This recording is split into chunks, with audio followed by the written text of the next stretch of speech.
All right. So before I introduce Katie and Mark, our special guests today, I want to mention that this webinar is brought to you by eCatholic. eCatholic is the engagement platform of the Catholic Church, and we serve over 7,000 parishes, dioceses, schools, and ministries with easy-to-use, effective, and integrated communication tools. eCatholic offers easy-to-build websites with powerful features designed with parishes in mind. We also offer intuitive online giving to unlock generosity from your flock. We also have payments and registration solutions for any group event, We also have group messaging with the ability to add unlimited groups and members to that system. We have live streaming and up to 4K resolution and robust church management software that actually helps you make sense of your parishioner data. Wow, that's quite a bit. If you're a parish or Catholic organization looking to more effectively communicate with your flock, take a look at eCatholic. So many parishes have an ineffective and expensive mix of different communication tools that aren't integrated and frankly are outdated.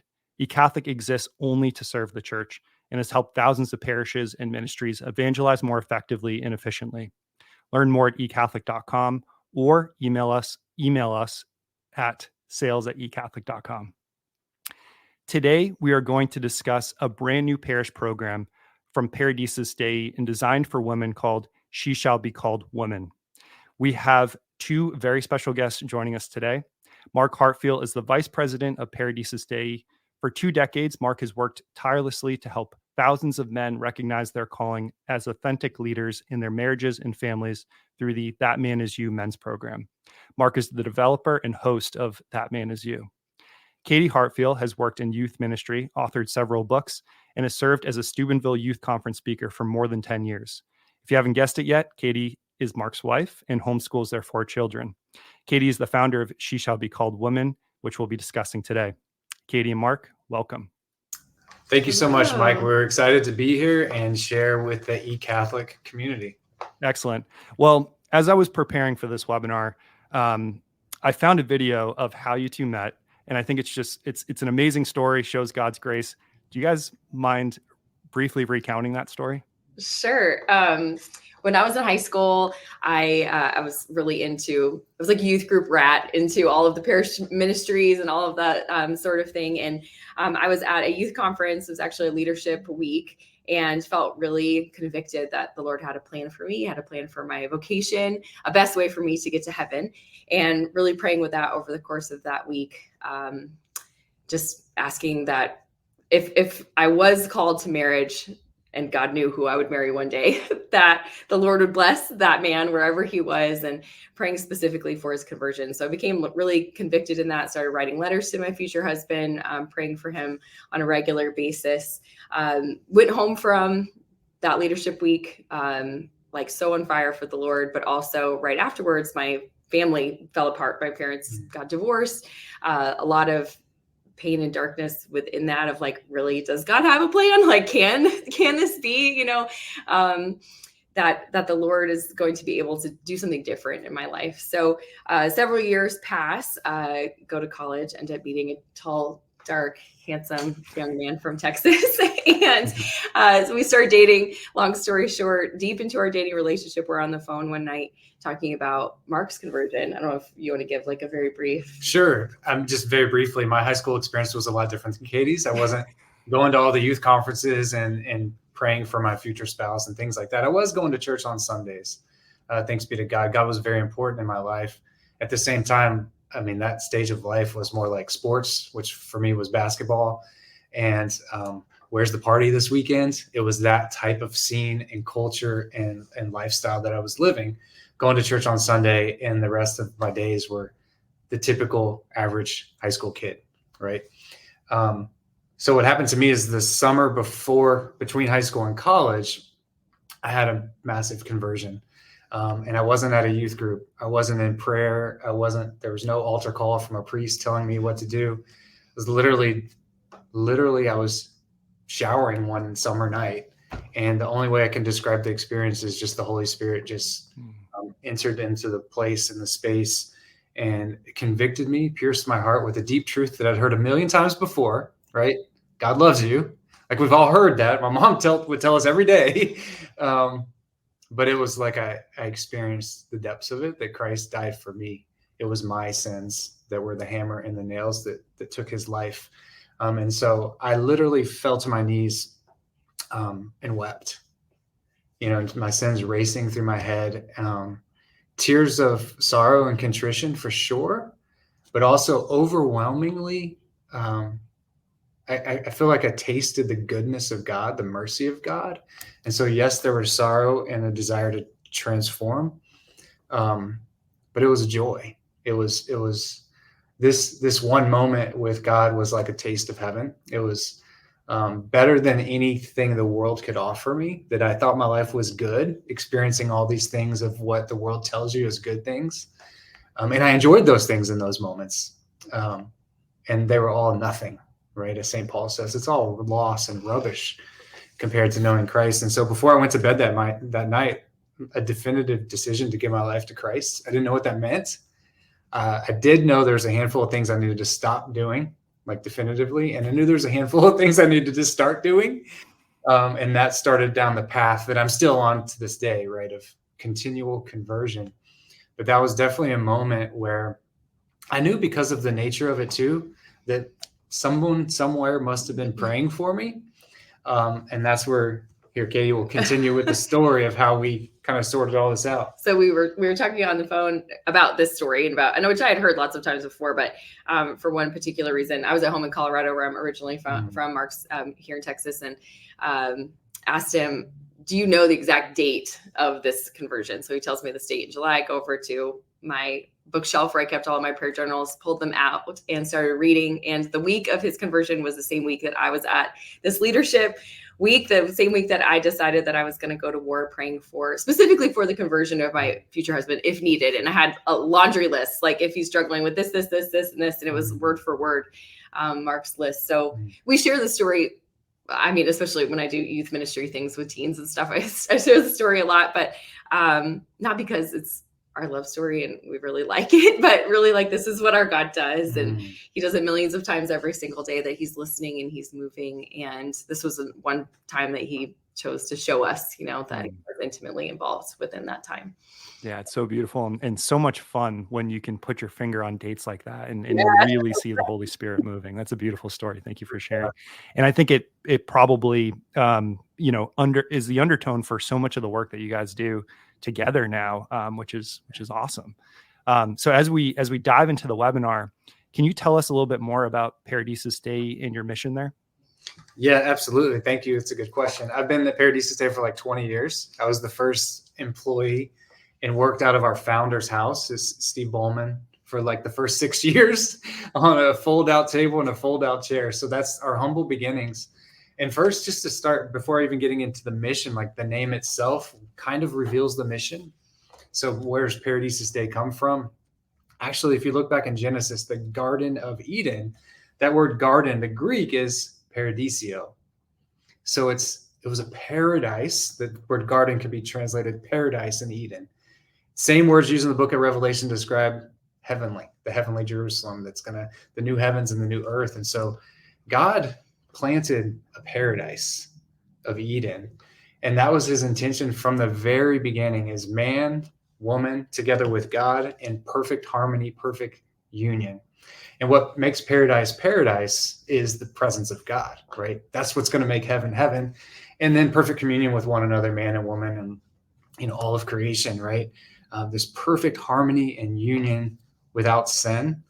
That's paradise. And we know the story, right? Adam and Eve, the fall of mankind, sin enters in the world.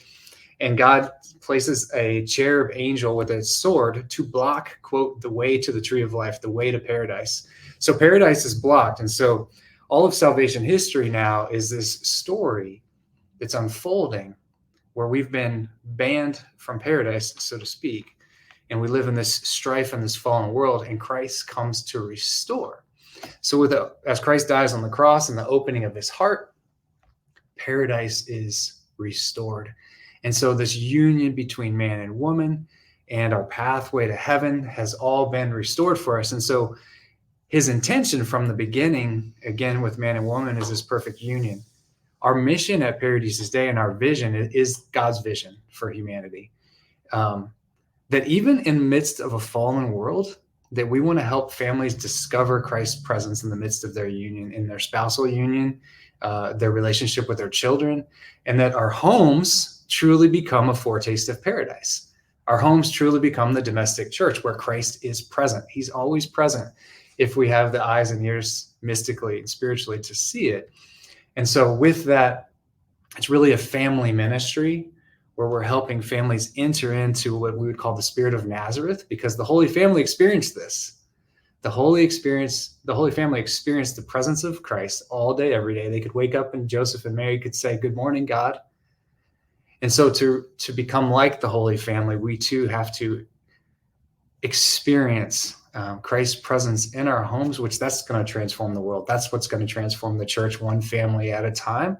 And it starts in our hearts. And so within this mission field of the family, Paradisus Day has, a big playing field where we can work with men and we can work with women. We can work with them individually and we can work with them together. And even in Genesis, if you really look at it, if you want to read it in this way, God started with a men's program.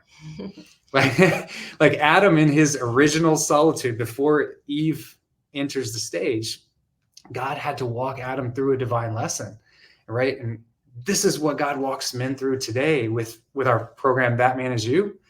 It's the same divine lesson. Like Adam had sensual pleasure. He had every tree to behold that was pleasant to the eye and good for food. So the senses, right? He had dominion. Whatever he named was its name. That's the ultimate power and dominion. You get to name the thing. That's such a manly thing as well. And then he had success and achievement. He was already called to till and work the garden before the fall. So work is good. Work is from God. And he had that success. And yet in all three of these things, his heart wasn't satisfied, right? His heart was still longing for something more. And so God's trying to show him, yes, I've given you all these things and all these things are good and they're for you, but they're not enough, right? And then that's when God, he grieves for the man. It is not good for the man to be alone. And he calls him to this deep sleep, and out of his rib, which is an enclosure of the heart. So it's out of the heart of man, together with God, comes woman, right? And she's the fulfillment. She's the fulfillment of his heart's desire. She's the fulfillment of creation. She's the masterpiece of creation. And in this moment, when woman comes on the scene, we have the first expression of joy in all of creation, in all of Scripture. The man says, "At last, this one is bone of my bone, flesh of my flesh. She shall be called woman, for she was taken out of man." And so we have a ministry focused on the family, but it entails man as man, woman as woman, and we have ministries for the couple together as well. Mm-hmm. That's the big picture overview. Sure. And we are definitely going to get into She Shall Be Called Woman, of course, during this webinar. But also, just to give your pitch to parishes, could you talk about the success and the results that you've seen from That Man Is You and how it's transformed a number of parishes across the country? Yeah, absolutely. So this fall, That Man Is You will be hosted in over 900 parishes. We're really excited about that. It's been 20 years. We're into our 20th year. That's been all word of mouth. Mm-hmm. Parishes hosting it, other parishes seeing it, men getting excited and sharing. So it'll be close to 40,000 men meeting every single week. 26 weeks out of the year. We have 13 weeks in the fall, 13 weeks in the spring. We provide the parish with everything. It's a program in a box, so to speak. So this is really good partnership with parishes listening to this call. Your parish can host That Man Is You. You just need a pastor approval and a core team. And we give you everything and every tool to host this at your parish for 26 weeks. We have 10 years of material on the shelf, so we have you covered. We're not like a one and done ministry. We will accompany these men indefinitely. And it's free. Everything we do is free.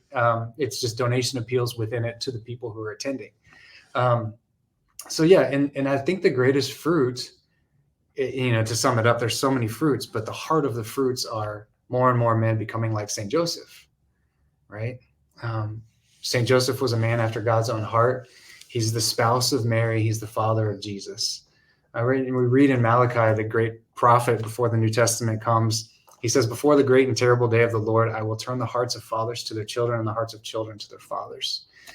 This is what we see time and time again with That Man Is You, is men come in, the average guy in the pew who's probably thinking more about football on Sunday than his family or the liturgy of the Eucharist. And those men come in, and I think what they discover is a new vision for family. I think they see a new vision for God as Father, for their own fatherhood, and they're transformed into seeing their marriage as a vocation and a calling. Like, you're the only man chosen for your spouse. You are the only man chosen for your children, and to find themselves in that calling, to find meaning and purpose and dignity.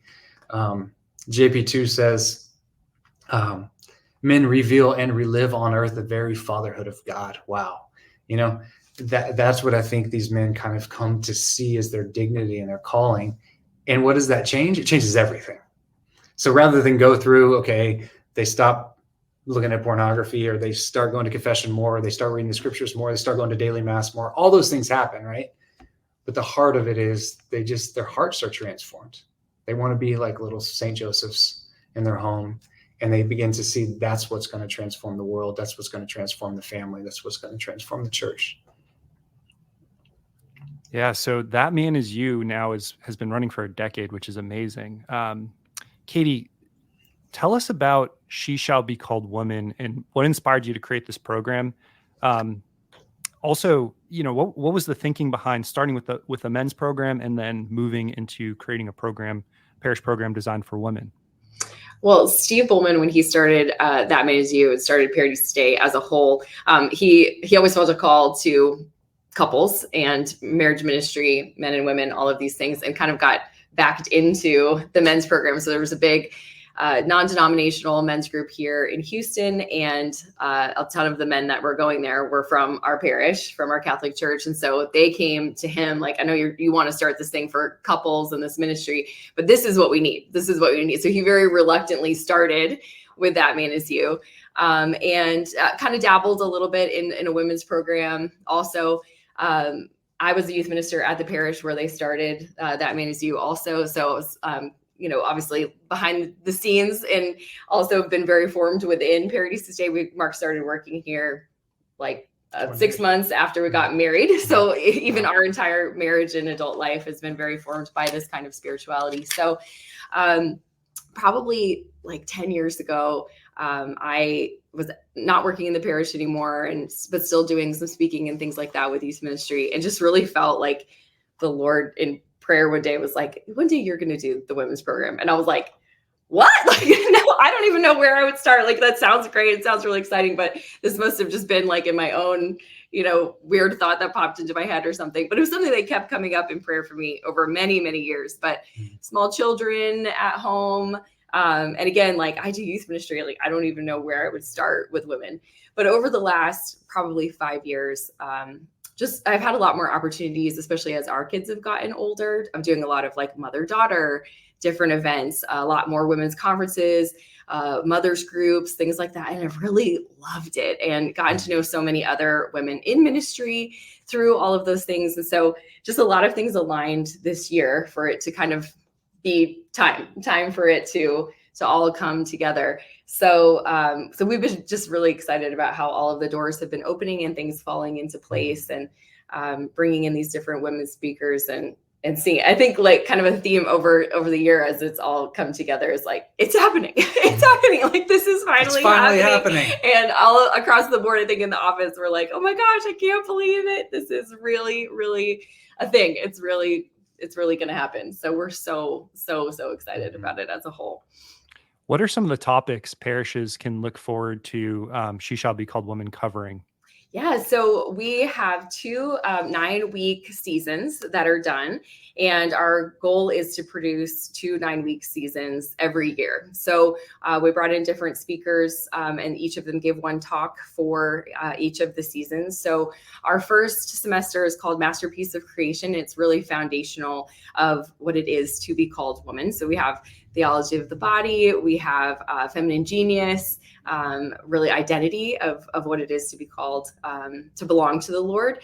And then also a lot of we have theology and we're speaking to the heart, but also like practically speaking. So we have a therapist, Jordan Langdon, who talks about like, okay, if we believe all of these things within our identity, we want to integrate it. Well, it's a head game. So what do we do practically speaking in order to be able to reconfigure our mind, to be able to think like a Christian? We talk like a Christian, we act like a Christian. What is it like to think like a Christian?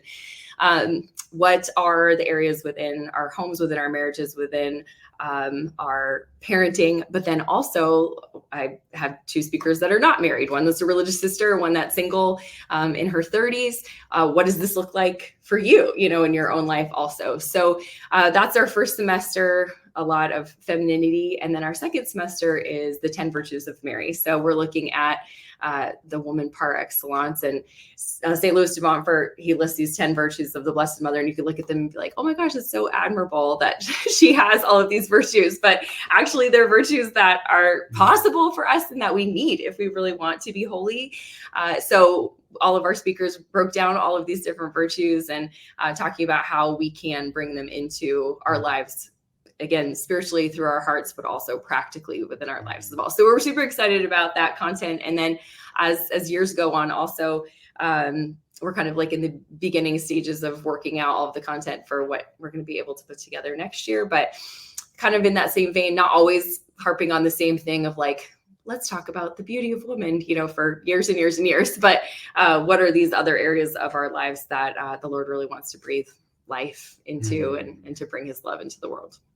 Yeah, you mentioned a couple of speakers. Could you get more into who else you have lined up? And I know people can go to the website to also see who's involved, but anybody you're particularly excited for? Yeah. So what was super cool for me, having been in ministry for all of these years, was I got to pick who I was going to call, and specifically like choosing women that I had heard specific things from that I had benefited so much personally, and then being able to say like, I can't wait for other people to get to hear from those women as well. So we have Alicia Hernan, whose Messy Family Project. She's has 10 kids, half of them out of the home, half of them still in the home. So she has a really great perspective on a lot of things. We have Sister Alexia Zaldivar, who's a religious sister, Madi Pablo, who is a speaker who speaks a lot across youth ministry, women's things as well. Sarah Swafford's a very dear friend of mine.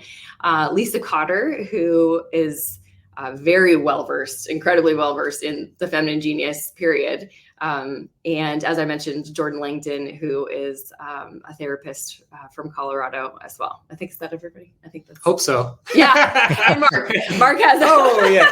I do Mark one does song. one at the end, which Yeah. is new and different for him. And then I also have a couple of sessions in there as well. Right. So. Excellent. And all our parishes can go fact check Mark and Katie, because the speakers are listed out on the website. Braden, you can, if you don't mind, throw that up there real quick so people can jot that down. We'll also mention this, of course, at the end of the webinar. Katie, who did you have in mind for this webinar? Are there specific age ranges? Is it for all women? Yeah, so this was something I felt really strongly about. There's so many different women's groups, which are all so beautiful and have such an intentionality about where we are, whether that's ladies club or mom's group or Simcoe's group, things like that. But in my time in youth ministry, now a lot of my teens are now like late 20s, early 30s. Some of them are single, some of them have young families, and we try to get together with them a couple times a year. And I'm just always so blessed by how much I receive from them. And also, what I'm able to still be able to walk with them in those categories. And when I was at the parish also, I had all of these core team members that were just a little bit ahead of me in parenting and in life in general, who were it was just such a huge part of my life to have them be able to walk with me. So my vision and my hope is that this will be an area that women of any state of life, of any age, will be able to come and to be able to receive, but also be able to give and to be able to have community, to have great spiritual conversations, to be able to pray with one another, to be able to pray for one another.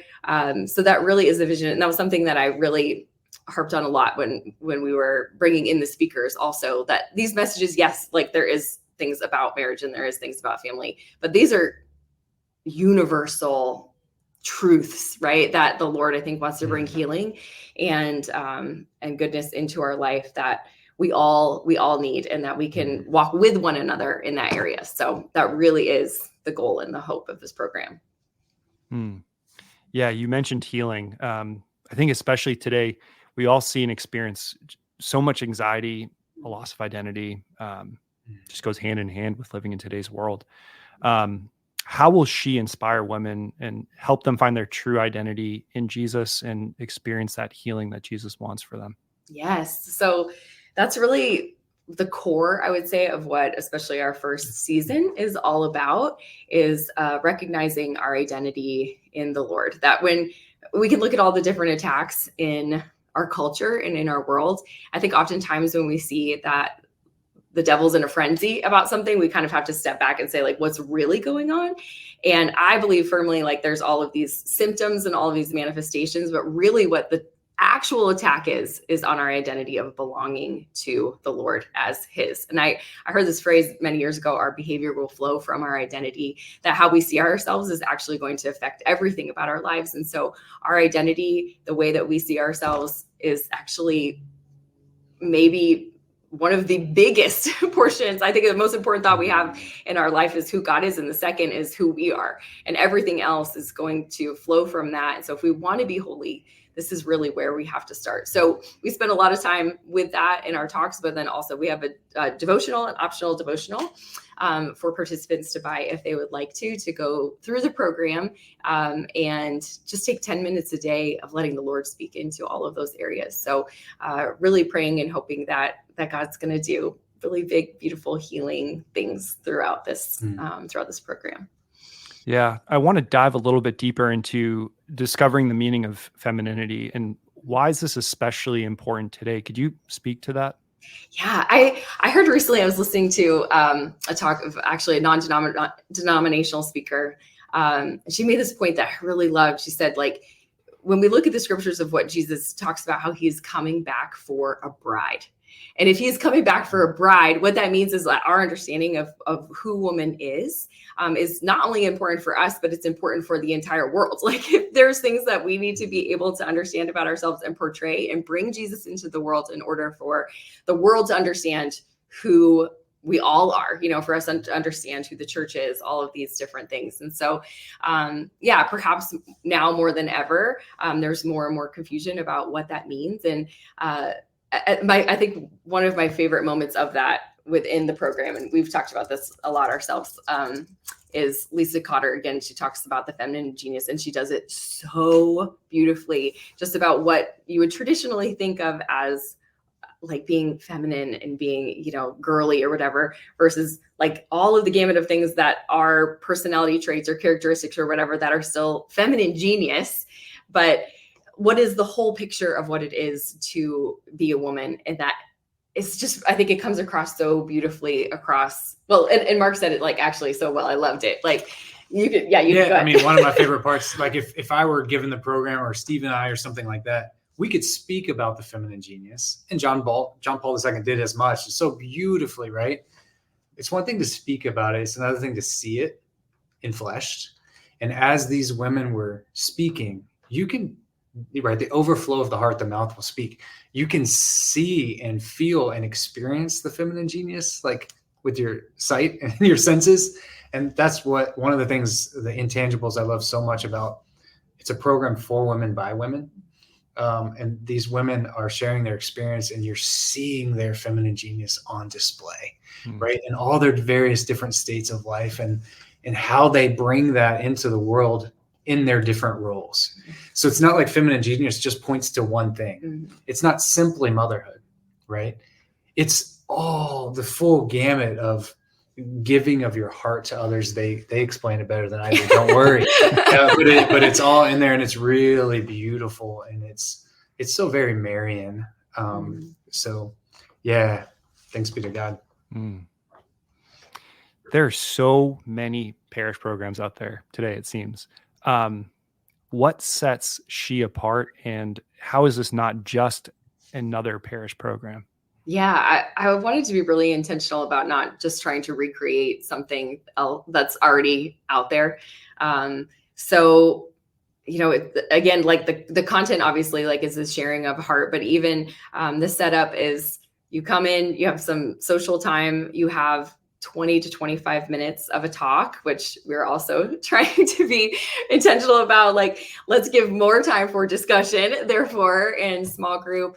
And I think something that Mark has always said about That Man Is You, like, you have a mix. Like, some guys do come for the content, but mostly what happens is people really have, maybe for the first time ever, like this real authentic, vulnerable space to be able to have spiritual friendships and to be able to share of your heart and to feel so uplifted. So I foresee that being, that community aspect being one of the biggest portions. We give them something really good to talk about and some things that are going to be able to come up within that. And then to be able to develop those relationships, but then also, again, that devotional aspect, really hoping that the Lord is going to be the main speaker of the series, that he's going to do more talking and more moving than anybody else is going to do so. And with that devotional aspect, just talking to a lot of friends and different ministry experiences, like some people really want to go and to learn and to have a workbook and to have like homework and things that you do over the course of the week, or a book club or something like that. And a lot of women also like desire that, but then don't necessarily like have time to do the work, or they forget to do the work, or it falls through the cracks and they show up at the next meeting and they're like, oh, I don't know if I should come. I don't know, whatever. So if there is someone that wants that and wants to like dive deeper in those areas, 10 minutes a day, like hopefully really, really accessible and that, but then also like, if it doesn't happen, it doesn't happen. Show up, come. Like the God is going to continue to move into work in all of those different ways. And so hopefully offering like a little bit of everything of these like desires of our heart for there to be offerings within that. Yeah. In our short history with we've shown a couple like private screenings and such. And what we've heard from the women already, their response has been, this feels like a lot of things that they are asked to do. And these are women who've been a part of lots of things in which they are loved and they're grateful for. But they said this feels different, like it's for us. It's for us to come receive and just be enriched spiritually, where you're not asking us to do all these things or make all these new commitments. You're just trying to fill our hearts and remind us who we are, and then do that in community. I think that's maybe a distinction, what I've heard so far. And then secondly, just Paradise's Day programming in general. One of the things I think that makes us unique, most of our staff is made up of what we call a program coordination team. So we're not a product off a shelf that you purchase and we go away. Like our team, literally any parish who runs this, they're going to be assigned a specific person from our team that walks with them along the way, from tell me about this, how do I get people to show up? They're there to answer any questions. They're one phone call away. They have a name and a face. And so one of the things Paradise's Day is built on is we see ourselves as a service to the parish, to partner with the parish. So we're like behind the scenes. The core team is the boots on the ground, and we're behind the scenes trying to give them everything they can do and have, and all the resources and tools to go be disciples in their parish communities. And we're simply here to serve that. And that's what we've heard for 20 years in That Man Is You, is you guys give us everything. You're there for us all the time with any question we have, advice we have, feedback we have.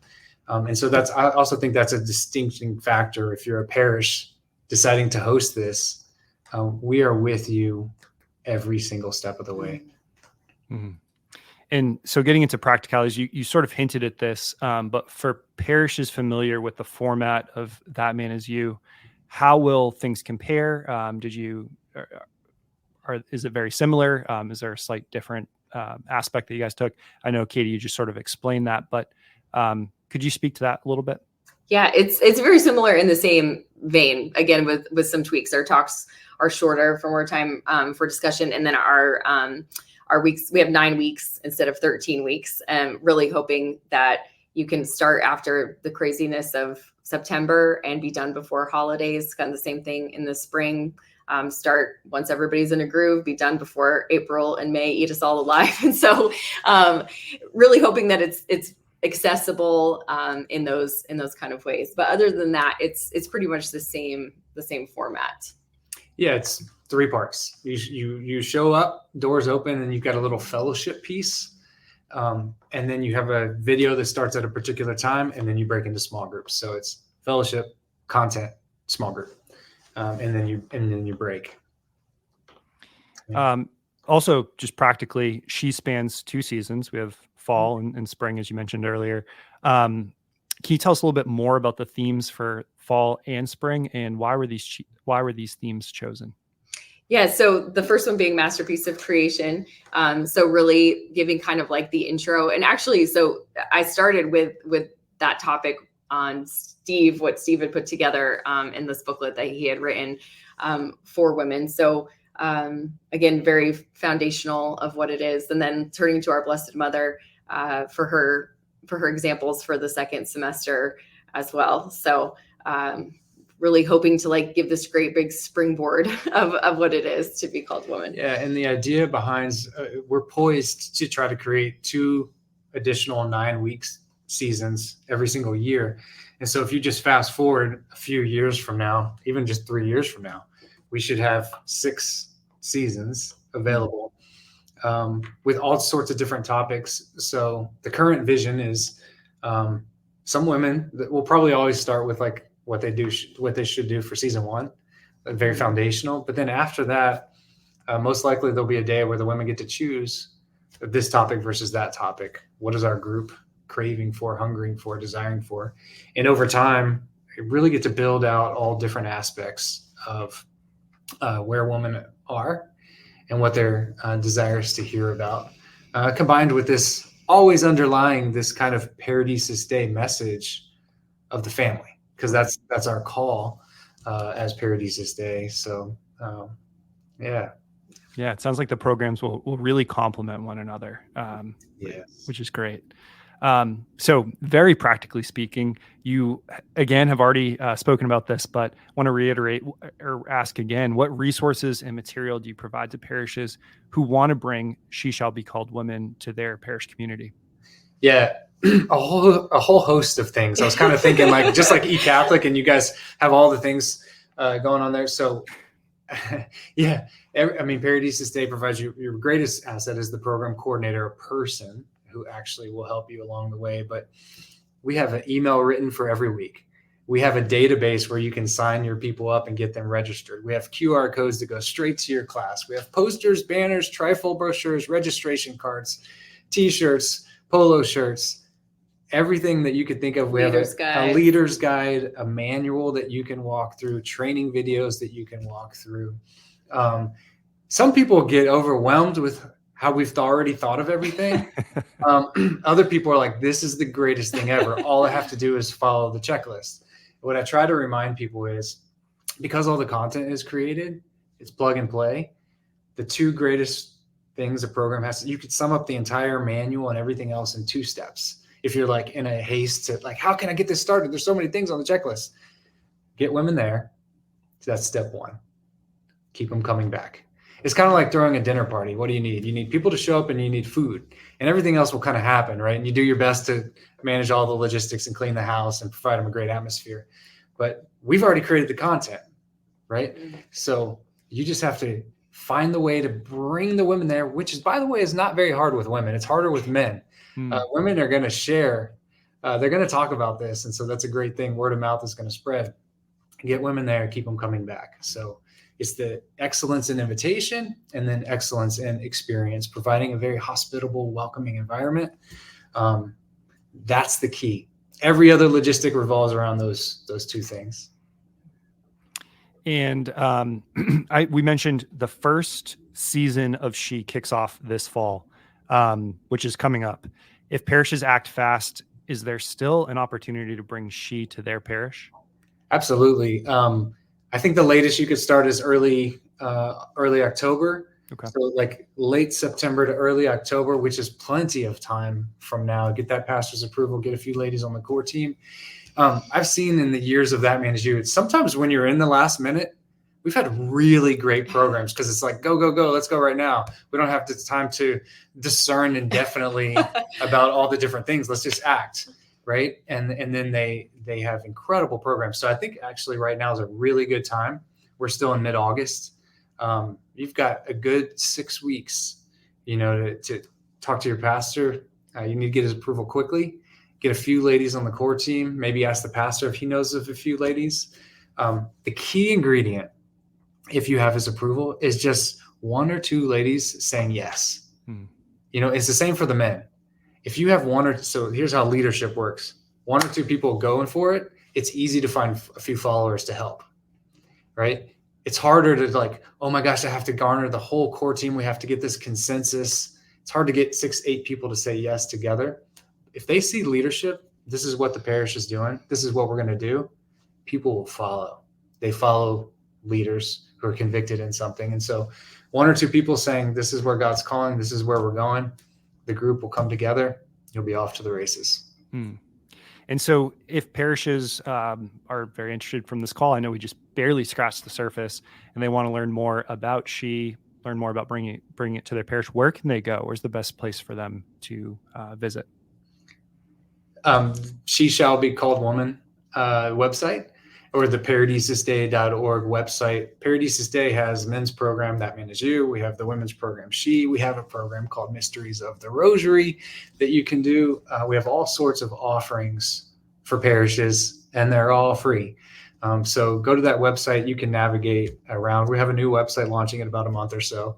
But yeah, and then call us or email us. We have a program coordination team standing by, waiting to take your call and to help you get this process started. Because at the end of the day, you do have to get in contact with one of our program coordinators to make it happen. So that's the key. Go to the website, find our phone number, give us a phone call. Excellent. That's easy enough. And I'm hearing it's no cost. You guys provide everything. Seems like a no-brainer. It's free. It's free. It's all free, and it's free to the participants. What we always started, the philosophy of our whole ministry, is what Christ has given freely. We give what you've received freely, give freely. And so we call that a grace-filled relationship. Grace comes free. We don't earn grace. There's nothing you can do to earn it. And so we give freely. We ask the parish to give to their participants freely. And then we have a free will offering. Like, if this program has impacted your spiritual life, please respond in kind. Right. And be generous. And so we do that once a semester, just to the participants. It's not like a parish-wide appeal or anything like that. And if they choose so, and we don't treat parishes differently based on their appeals. We have parishes who literally do the appeals and don't give us anything back. And we have parishes who are extremely generous. And so it's all free. Excellent. Well, thank you again. We did have a few questions that came through.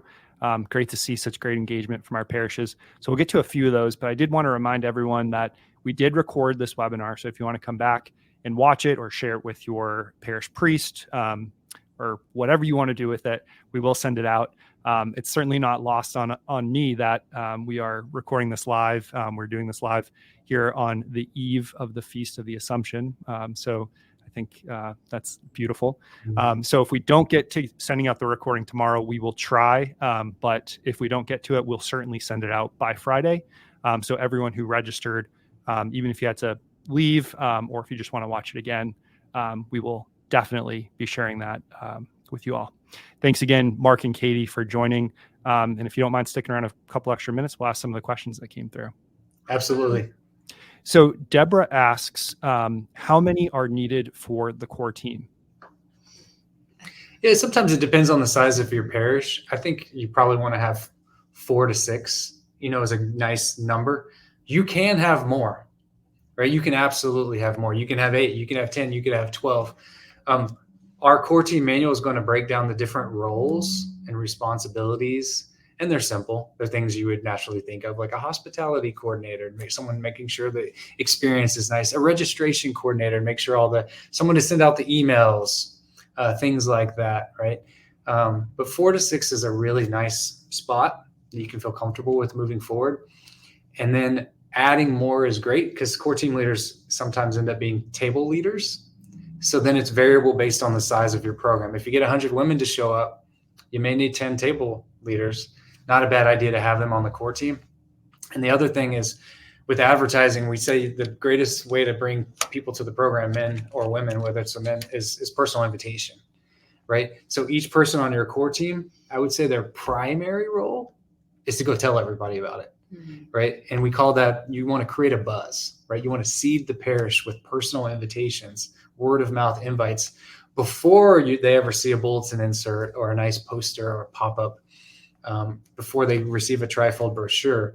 And then the personal invitation's happening, there's communication happening, and then they see something nice and they're like, wow, this looks really nice. I think I'll sign up for that. Something that I love that they say too is that your core team should look like your program, and it should look like your parish. So if you really are trying to reach women of all these different states of life, like make sure that that's what your core team looks like as well. So have a young mom, have somebody that's single, have somebody that's an empty nester. We can tend, I think, in these kind of situations to like go to your own friend group, which is probably like the same ladies that are doing all the other volunteer things in all the other areas of the parish. But ask around and ask your pastor, like, who are the people that are maybe movers and shakers in these other areas as well that might want to be involved. Yeah. One of the things we hear in That Man Is You is, I wish I would have heard this 20 years ago or 30 years ago. I feel the same is going to happen with the women's program is people are going to receive this information and say, man, I wish I would have had this when I first got married. I wish I would have heard this when I had young kids in the house. I wish I would have heard this when I was in college. With that information should change our actions too. And so one thing we would encourage, with the core team being the face of your program, we've noticed in our registration and just who's sitting in the pews at Mass, the more, and That Man Is You, like the more mature men, the older men are going to show up anyway, naturally. We got to work harder to get the young men there who are busy, who have kids, who are working on their careers. And it's probably going to be somewhat of the same dynamic with the women is you want to target that actively parenting mom, because this is critical time with the formation of her children. All of our time is critical time. So whether you're an actively parent, and actively parenting is a relative term, you're still actively parenting if you're 85 years old, probably, right? And you have children and grandchildren. So it is for everyone, but you want your core team to be the face of your program. You got to work a little harder on the marketing side to get those younger women there, to make that impact on them while they have their young kids in the house, and potentially save their marriages, right? We hear from the guys, That Man Is You has saved tons and tons of marriages. And actually there's more children in the world today because of it. Saving marriages, people becoming open to life. And so this will be true for the women as well. That leads into our next question. Great. This is from Julie. That Man Is You is hosted very early on Saturday mornings in our parish. Thanks, Julie, for having That Man Is You at your parish. Is there a recommended time to host She? So this is going to be, I think, our biggest thing we're going to learn this year. That's the $1 million question. Yes, but there are, there's a whole different dynamic. They're not encouraging people to have it early in the morning. I'll tell you that. That's not, a lot of my friends when we first said we were doing this, they're like, don't let them do it at 6 a.m. That's not going to work. And so I think a lot of parishes are doing evening programs because that is more of a catch-all for everybody. But there are also parishes that are running it once in the evening and once during the day, having two separate programs, two separate core teams, so that you kind of have like the woman who's in the workplace and the stay-at-home mom and all these different aspects of different things going on. So that is an option as well. And Katie had a few questions in the chat. She did ask if there was a cost, which you guys had mentioned. It's completely free. You guys provide those resources. And she also asked, is there someone at Paradisius Dei we can speak with at a later date, one-on-one, for more information about both the men's and women's programs? Mark, you mentioned the coordinators that are standing by right now. Yeah, and both of these are good questions. The one cost that is involved is the parish's discernment on how much they want to market with physical materials. So we can't cover the cost of everyone's trifold brochures and bulletin inserts and pop-up banners and registration cards and shirts and stuff like that. So there's a variable cost in there if the parish would like to get the printout. We also provide the digital files for all this, once again, for free. So we're not trying to make money. It's just passing on the quality of the materials to the parish. There's a potential cost there. It's a pass-through cost. And then the question on the one-on-one conversation, absolutely. We have 7 program coordinators standing by. They all have different regions of the country and international as well. So if you reach out to Parish today via email or phone call and say, I want more information about She, or That Man Is You, They'll talk to you right now. You'll get a reply. There's a lot of demand at the moment, but you will get a reply. They're working around the clock. That's what most of our office does full time, is at service to the parish and to answer their questions. Mark and Katie, thanks again for joining us today. Are there any final thoughts you want to leave or everyone who's joined today with? Yeah, just thank you for listening. And really, I think bringing this to your parish is a calling from God. And so it's a prayer and a discernment. And what I would just say is, when God calls you to do something, just like Our Lady, we try to say yes. And when we say yes, it doesn't mean it's going to be easy, but it will be fruitful. And so if God is calling, the most practical way you could ever respond is to say yes to his call, and you won't be disappointed. You won't outdo him in generosity, and it will be incredibly fruitful. And there's nothing better in life to participate in the work of God and to share in his own fruitfulness in this way. And at the beginning of something, like this is the first year we're offering She, not only will it be for your parish, but in most cases, there will be women who come from other parishes that then bring it to their parish. And so the ripple effect of our yeses is profound, especially at the start of something. And so if God is calling, I want to encourage the ladies out there to respond like Our Lady did with a fiat, and give their yes to God, and let him work through you in this way. And beautiful things will come. And to just know that we're praying for all of you. And if this is something that's on your heart, I think it's a really beautiful thing. They meet in prayer several times in their chapel here at Parish Stay every single day. And I love like the program coordinators come in and they're like, I have a core team leader in Wyoming who is, asking for prayers for this and pray together for all of you. So right now, especially in this process, we're also very much praying for anybody that's discerning, if God's calling them to run this program. So supporting in that way as well. So really, really grateful. Amen. Amen. Well, thank you again for joining us. Thank you everyone who joined us today. If you joined late, just another reminder, we did record this and we will be sharing that. If not tomorrow on the Feast of the Assumption, definitely by Friday. Mark and Katie, thank you for your marriage. Thank you for your witness. Thank you for your ministry. And Brandon, as always, thank you for all your work behind the scenes. Have a great day, everybody. Bye. Thanks, Mike. Thank you, for Mike. having us. Absolutely. God bless. God bless you.